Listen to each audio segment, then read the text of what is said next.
السلام عليكم ومرحبا بكم في قضية جديدة هذا النهار. القضية اللي الضحية أو البطلة ديالها طفلة صغيرة والدافع في شي شكل غادي نشوفوها مع بعضنا. المهم نبداو نتعرفوا على الضحية ديالنا أو البطل هذه القضية اللي هي كيلي آن بولتون. كيلي تزادت في 20 ديسمبر سنة 1989 في روشستر بنيويورك. الأم جودي جيفورد والأب ديفيد بولتون. جودي وديفيد انفصلوا في سنة 1992 ولكن ومع ذلك حافظوا على علاقة طيبة بيناتهم. كيلي مشات عاشت مع الأم ديالها جودي في المجمع السكني غليسون ستيت في روشستر بنيويورك. كيلي كانت الابنة الوحيدة لجودي وكانت هي كل شيء بالنسبة ليلى، وكانت طفلة محبوبة من الجميع بحكم صغيرة في السن وكانت طبوعية وخفيفة على الخاطر. جودي الأم كانت كتخدم في عمل إضافي من البيت ديالها، وكان عبارة على كانت كتلصق شي ملصقات على شي مجلات، وكان الهدف ديالها توفر فلوس زايدين باش تعمل مفاجأة لكيلي وتعبيها في رحلة لعالم ديزني. في العشية 23 ماي من سنة 1994 وبحال سائر الأيام وحوالي الساعة 6:45 مساء، جودي كانت قريب تسالي الشغل ديالها اللي كانت كتخدمو من الدار. في الوقيته اللي جات بنيته ديالها كيلي وطلبت منها تسمح لها تخرج تلعب بالدراجة الهوائية ديالها ولا بشكليطة ديالها الصغيرة كانت في اللون غوزي. وبالعاده جودي ما كانتش كتسمح لكيلي تلعب بوحديتها على برا، ولكن هذه المره فكرت بما انه كان فصل الصيف والنهار طويل ومشمش ما فيها باس اذا خرجت كيلي تلعب مع الدار بالدراجه ديالها وساعه ساعه طلل عليها وتطمن انها موجوده قدام الدار. خرجت كيلي تلعب واستمرت جودي الام كتكمل العمل ديالها، وملي سالات التحقت بكيلي على برا جلست معها شويه وهي كتناول الطلبيه اللي وصلت لها من ماكدونالدز. من بعد سمحت في كيلي لبضع دقائق واتجهت للسياره ديالها كتنزل فيها ديك المجلات اللي كملاتهم بالخدمه باش تمشي توصلهم للمطعم ديالهم. في هذه اللحظه جودي كانت غبرت شويه على كيلي وبدات كتعيط لها باش تقول لها بانها تلتحق عليها وباش يخرجوا مع بعضيتهم. جودي ما سمعت لا حس لا خبر، كتعيط لكيلي ما كتجاوباش. حست بالرعب وكانت متاكده بان شي حاجه ماشي هي هذيك واقعه. استمرت كتعيط كيلي وكتجري في انحاء المجمع السكني بحال شي حمقى حتى سمعوا بها الجيران اللي قراب وانضموا ليها باش يفتشوا على البنيته الصغيره كيلي. وفي الوقت اللي الجيران كانوا مستمرين في البحث جودي اتصلت بالشرطة، ومن بعد ما مرت 20 دقيقة من البحث جودي توجهت عند الجار ديالها اللي كان اسمه مارك كريستي، واللي كان ماشي مع الابن ديالو اللي في العمر ديالو سنة ونص يديه للبارك اللي تما تابع للمجمع السكني باش يلعب فيه. مارك كريستي كان جار جديد ويلاه انضم للسكن في المجمع غليسون ستيت قبل 6 أسابيع مع هو والوليد ديالو والجيرل فريند ديالو. وفي هذه الفترة كان ينجح يكون علاقات مع الجيران ومع جودي اللي كانت قريبة في السكن ليلو، وحتى أن كيلي البنيته ديال جودي كانت غالبا ما كتلعب مع الابن دمارك بحكم حتى هي طفلة صغيرة وكانوا كيتجمعوا في بارك واحد.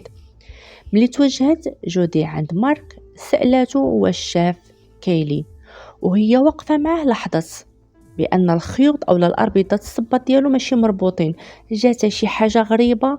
ولكن المهم في ديك الوقيته هذيك هي بلا مشطون مع بنتها كتسقسي غير على بنتها واش شافها واش ما شافاش. المهم مارك جاوبها بان ما شافش كيلي وكمل طريقه في اتجاه البارك. الشرطه حضرت بسرعه وجابوا معاهم الكلاب البوليسيه وانطلقوا بالبحث في المنطقه وبداوا باستجواب جميع سكان المجمع. ولكن مع الأسف رغم الجهود المكثفة والتعاون ساكنة المجمع إلا أنهم ما توصلوا حتى لشي نتيجة.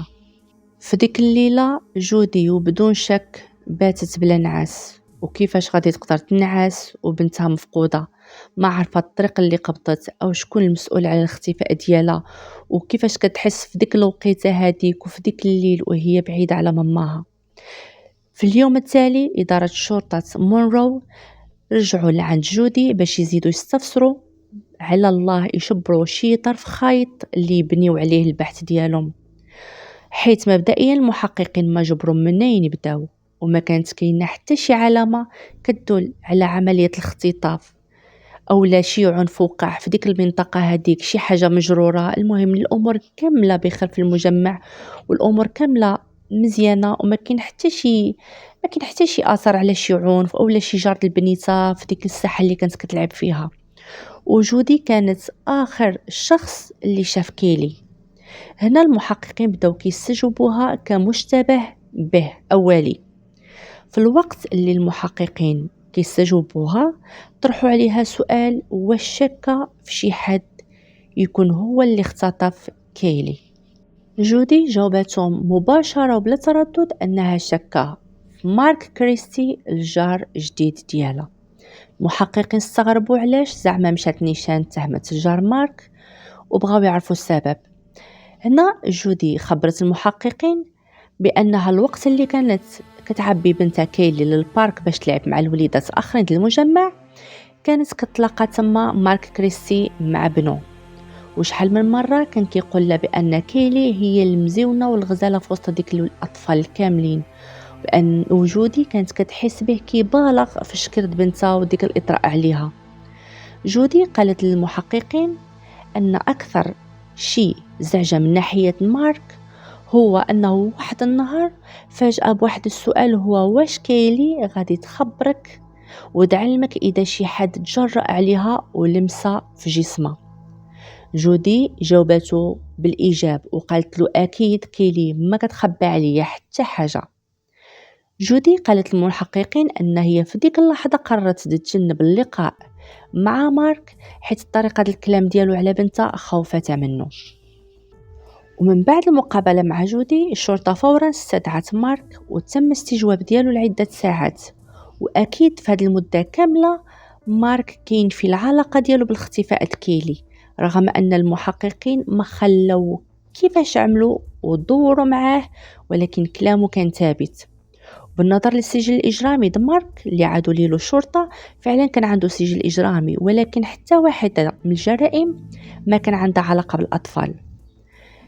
مارك استطاع يخرج نفسه من دائرة الاتهام ملي ذكر بأنه كان ماشي بالابن ديالو للحديقة أو للبارك للمجمع، وفعلا هادشي هذا هو نيت اللي أكدت جودي، لأن خبرت الشرطة كانت من قبل بأنها ملي كانت كتفتش على كيلي في ديك اللحظة هذيك تلاقات مارك بأن ماشي بابنه للبارك. في هذه النقطة أو المرحلة المحققين ما كان في يدهم حتى دليل ضد مارك، رغم أنه كان محط الاهتمام ديالهم. المهم البحث على كيلي ما توقفش، وكان واسع النطاق، وكان عمل مشترك بين السلطات والناس اللي تطوعت للبحث على كيلي في جميع أنحاء البلاد، اللي وزعوا تقريبا 1,000,000 ملصق كيحمل صورة كيلي. جودي الأم توقفت على العمل ديالها وشكلت مع بعض المتطوعين مركز للبحث عن كيلي، وكانوا كيعملوا بدون كلل ولا ملل باش يخليو القضية وصورة كيلي في الواجهة، حتى أن جودي مشات بعيد من هيدا وقنعت الخطوط الجوية باش يوضعوا صورة كيلي في الحاشية ديال التيكيت باش تبقى بغرض الأنظار المسافرين في حالة ما إذا سبحان الله المختطف قرر يغادر الولاية بصحبة كيلي. وزيد على ذلك جودي كانت كتشارك في برامج حوارية وكتنشر القصة كيلي، وتمكنت تضم كيلي لقائمة أكثر الأشخاص المطلوبين أو المبحوث عنهم في أمريكا. المهم هم الواحد توصل لبنتها وتتلقاها في أقرب وقت. ولكن نرجع نقول مع الأسف رغم كل المجهودات والعشرات الأشخاص اللي تم استجوابهم من طرف المحققين، كيلي ما بان لها حتى أثر. وهيداك جودي كان عندها أمل أنها تجبر بنتها في واحد الوقت اللي غادي يكون قصير. دابا رجع مع بعضنا لمارك كريستي الجار جودي. مارك تم الطرد ديالو من المجمع السكني بسبب شكوى تقدمت في حقه، واللي كان المحور ديالها هو أنه تعرض وبسل على 2 بنيتات.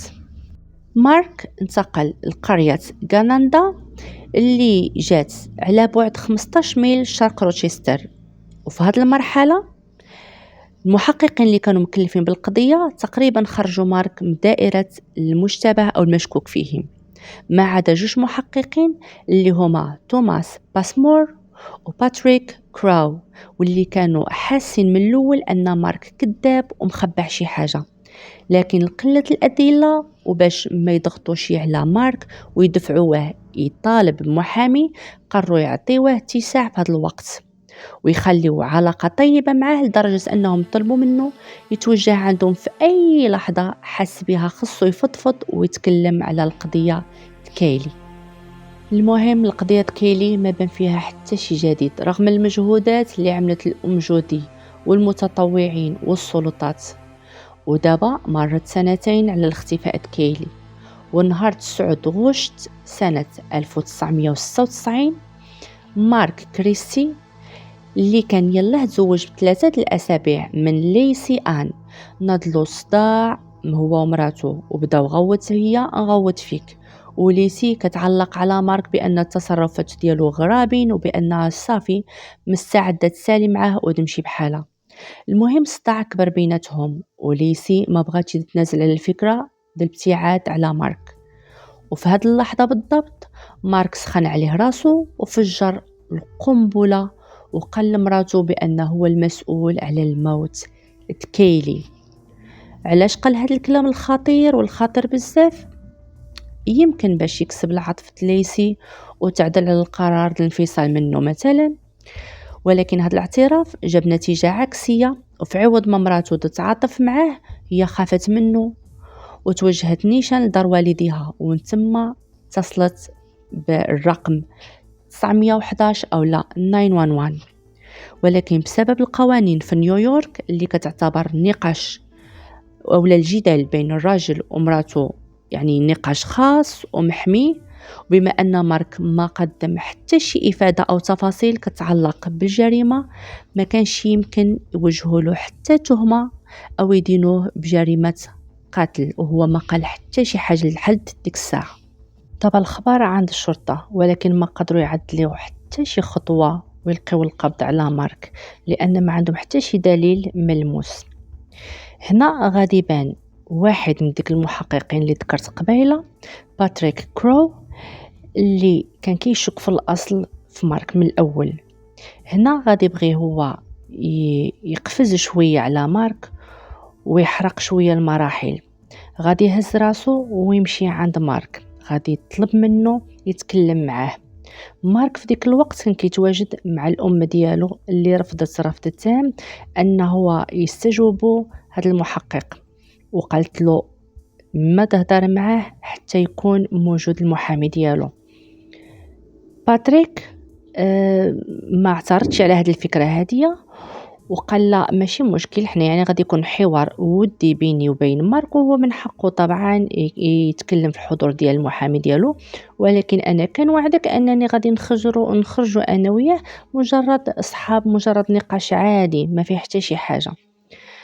مارك ما صنتش على الكلام ديما ووافق، قال له واخا ماشي مشكل غادي نخرجوا مع بعضنا. ركب مع باتريك كروف الطوموبيل ديالو وبقاو ماشيين. في هذه اللحظه هذه المحقق كرو قرر انه غادي يدي مارك على حد العقل ديالو، على حد التفكير ديالو، وغادي يعاملو بحال شي طفل صغير وغادي يمشي معاه غير بالسياسه والحيله. مارك في الاول عانتت شويه وقال بانه لا ما غادي يقول حتى شي كلمه الا حتى يدوزو عند المحامي ويكون حاضر. كرو محقق قال له ماشي مشكل، حنا غادي نمشيو الطريق ديالنا، هذا مجرد كلام في الطريق على من نوصلوا عند المحامي. غير انا باغي واحد الحاجه نفهم منك، هو ان واللي خصو يفهموها حتى الوالدين ديال كيلي، هو ان كيلي واش تعذبات واش لانه ما بقى حرقهم الحال بنيتها في 4 سنين في العمر ديالها، كيفاش كانت الموت ديالها، واش كان فيها شي عذاب. المهم بقى كيلعب له على هاد النقطه هذه وكيحك له شويه على نفسيته. جا مارك انطق قال له لا يعني هي ما تعذبتش، كانت الموت ديالها سهله. في هاد اللحظه المحقق كرو حس براسو بأنه هو انتصر على مارك وغادي يزيد معاه في الخط، واقترح على مارك أنهما يمشيو يتغداو مع بعضيتهم في عوض ما كانوا ماشيين قاصدين المحامي. مارك حس بواحد النوعية ديال ربما الراحة، ولا ما حسش بأن المحقق كرو كيشكل له شي نوع ديال الخطر. بدا كيهضر معاه عادي، وافق على أنه يمشي يتغدى معاه. هما ماشيين في الطريق، المحقق كرو بدا كيف ما قلت في الاول كيدي على قد عقله. قال له انا عارفك بان حتى هاد الجريمه القتل اللي ارتكبتي ما كانتش بالعمد، يعني باينه فيك انت ولد الناس وماشي عنيف وهذا مهم. بدا دوخ فيه من هنا. جا مارك بدا كيجاوب مع المحقق كرو. قال له انا فعلا ما كنتش ناوي لا على القتيل ولا حتى على شي حاجه، ولكن انا من بعد ما تمت العمليه ديال القتل كنت كنحس بواحد اللذه ديال الانتصار، انني يعني كنت قاتل وقدام رجال الشرطه، وحتى شي واحد ما تمكن يكتشف انني هو ديك القاتل اللي روع الدنيا. مارك كيتكلم وكيشرح كيفاش انه هو حس بالانتصار وبديك اللذة وديال انه تغلب، عرفتي، بعبقريته ولا بالفطانة ديالو. وفي ديك اللحظة هذيك المحقق كرو كيحس براسو كيغلي من داخل، ولكن ما في يدو ما يعدل من غير انه يساير مارك باش يجبد منه اللي خصو كامل. مارك صافي نسى بانه هو يعني كيتهاود اولا كيتكلم مع واحد المحقق محترف، وبقى كيتكلم غير على ديك النشوه اللي حس بها في ديك الساعه. وسقسى المحقق واش خصو يعرف كيفاش انه ما حتى ما يعني ما حصلوش شي دليل اللي كيشير بانه هو اللي اختطف البنيته كيلي. طبعا باش يجاوب كرو بالايجاب انه خصو يعرف التفاصيل. جا مارك قال له بانه هو كان هو في الاول كيف ما قال هو ما ناوي لا على اختطاف لا على قتل حتى على شي حاجه. هو كان في دارو هو وبنو، واحد الوقيته البنيته كيلي بقات ماجيه بشكليطه ديالها مسكينه، ماشي قاصده دارو باش تمشي تلعب مع بنو. كيف ما قلت هما انه من قبل كانوا كيتلاقاو في البارك وكيلعبوا مع بعضياتهم بما حكم بانهم صغيورين. هو ملي شاف كيلي جات عنده ودخل قاصده دارو، شبار فتح لها الباب ودخلت. أرنا في ديك الوقيته هذيك شنو هو عارف بان يماها جودي صافي كانت عامله موقف منه، يعني ما باغيها لا تهضر معاها ولا يقرب لها البنته ولا يقرب ليلى ولا حتى شي حاجه. ديك الوقيته اللي دخلت كيلي للدار هو هز ديك الدراجه ديالها ودخلها، قال باش ما يشوفها حتى شي واحد من الجيران ملي غادي تلعب هي وبنو. ديك الساعه المهم عاود يخرج، المهم في الاول ما يخلي حتى شي حاجه تما. مارك قال للمحقق كرو بان الكيلي ملي دخلت طلعت الطبقه الفوقيه اللي فيها بنو، طلعت عنده للبيت وهو دخل شي غرفه اخرى. من بعد ما دازت واحد 10 ديال الدقائق هو كيسمع جودي الام كيلي كتعيط له. كان كيعاود وكيحكي للمحقق كرو انه في ديك اللحظه اللي سمح فيها الصوت ديال جودي كتعيط كيلي كيلي وصافي عقله غادي يخرج، هو ديك الساعه حس بالخوف وتزير وصافي المخ ديالو تبلوكا، بقى كيفكر غير كيفاش هاديه كتعيط، اذا خرجت دابا البنيته ولا خرج انا وقلت له ها هي صافي غادي نطيح في شي مشكله والبوليس والروينه والشوهه. ارانا ما هو يشبار يعني كإنسان طبيعي وخا نقولوا غادي يتلاقى هو مشاكل مع هاد الام، ومن بعد غادي يتضح بان الامور ما كاين حتى شي حاجه وغادي صافي كل واحد غادي يمشي لمطعو. هو لا، هو غير سمع جودي كتغوت كتفتش على بنتها، تخلع طلع الفوق شبار كيلي ومسكنا بدا كيخنقها حتى قطعت النفس. سالا معاها مسكنا هزه للغرفه لتحت بحال سلطان وعندهم فيها المتعة ديال التصبين، وهذا حشاها في السلة ديال التصبين، عمل عليها الحوايج، شبار بشكليطة ديالها أولا الدراجة الهوائية ديالها، وكسر القطع صغيرة، وديك القطع كل قطعة عملها في قنت. مهم شتتا، وديك الشيء كله كان هو كيتباهى للمحقق كرو ان هنايا كتجلى الفطنه ديالو، وان هنايا هو سبق البوليس في التفكير. هو فكر بان البوليس في حاله ما اذا دخلوا له المنزل ديالو فهم على من غادي يكونوا كيفتشوا على البشكليطه. هو لا، هو يعني طرطقه للبيس صغير، يعني البوليس واخا غادي يدخلوا ما غاديش يفكروا بان غادي يفتشوا على البيس صغيرين، هما غادي يفتشوا داخلين في بالهم العائله كانت عندها بشكليطه في الغوص، غادي يشوفوا بشكليطه في الغوص. هو هنا طرطقه كل حاجه حشاها في قنت، شي في الماريو، شي تحت في كوزينه، شي تحت كرسي. المهم هنايا هو كان كيقولها وكيعاود ان هنا تجلى الذكاء ديالو وكيفاش هنا باش تغلب على البوليس. من بعد ما سالا هادشي هذا، البنيته خبعه مسكينه وكركب عليها الكومه ديال الحوايج، البشكليطه مطرطقه مترجه في الدار، هز بنو حشا صباط في رجلو وخرج كيجري على الاساس باش يمشي لبنو بحال شكل دائما ديه البارك يلعب. وفي هاد اللحظه هادي هي اللي ذكرت في الاول باش جودي كانت كتفتش على كيلي وطلقاتو وكانت كتسقسيه. في ديك اللحظه كنت ذكرت بان هي ملي وقفت مع مارك شافت له في رجلو بالخيوط ولا الاربطه الصباط ديالو ماشي مشدودين ماشي مربوطين، وجاتها غريبه ولكن مسكينه كانت مرفوعه في ديك الساعه، يعني ما غاديش تبقى تدقق علاش السيد خرج من الدار بالخيوط ماشي مربوطين. وهو السبب انه كان خرج دغيا كيجري، ما بقاش يبالو عادي يشد شي خيوط، كان خصو غير يخرج من ديك المنطقه يمشي للبارك يحاول يبعد على البوليس وعلى الفتش. في ديك الليله مارك كان كيفكر كيفاش يعمل حتى يتخلص من جثه كيلي، بما انه هو كان كيخدم حارس امن في شركه نورتيل ففكر يتجه لتما وتما يشوف شي حل. شبار ديك السله اللي كان فيها الحوايج وتحت منهم كيلي، عطله في المالطه ديال الطوموبيل، هز بنو معاه في الطوموبيل واتجه نحو الشركه. تما تلاقى المسؤولين ديال الامن اللي كان فيهم العصا في الليل، ملي سقساوه شنو كتعمل هنايا انتينا في هاد الساعه هادي، قال لهم بانه نسى شي حاجه شخصيه ديالو ورجع من موراها يديها. في ديك الساعه خلاوه يدخل من الباب الخلفيه وتما جات معاه. مارك خبر المحقق كرو انه هو دخل من ديك الباب الخلفيه وطلع لأعلى خزان مبرد للسعه ديالو 30,000 غالون، وتما حشا كيلي فيها من بعد ما ربط عليها قطع معدنيه ثقيله باش تهبط للقاع. وهو كيحكي الاحداث والمجرى للجريمه، مارك كان كيقول للمحقق كرو بان هاد العامين دازت عليه صعيبه، لان كان في مقلب وجهه كيجبر الملصقات اللي فيهم الصوره كيلي، كيفتح التلفاز كيجبر كيتكلموا عليها.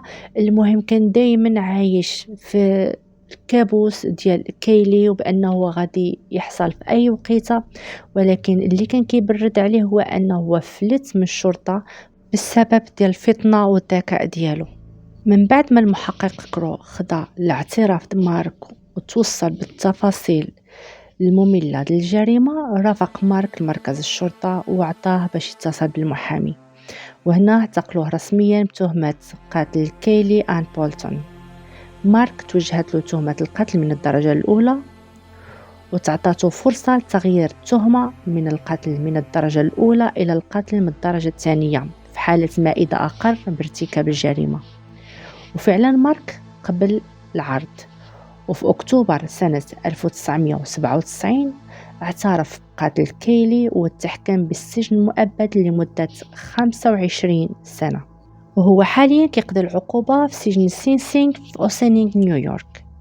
ومن بعد سنوات من الاعتقال مارك كريستي بانت معلومات جديدة كتخص جريمة قتل أخرى وقعت في سنة 1988، وكانت الضحية سيدة اللي في العمر ديالها 74 سنة، وكان اسمها فايولا مانفيل، اللي تعرضت لإطلاق الرصاص ومن بعد تعرضت لضرب مبرح حتى ماتت.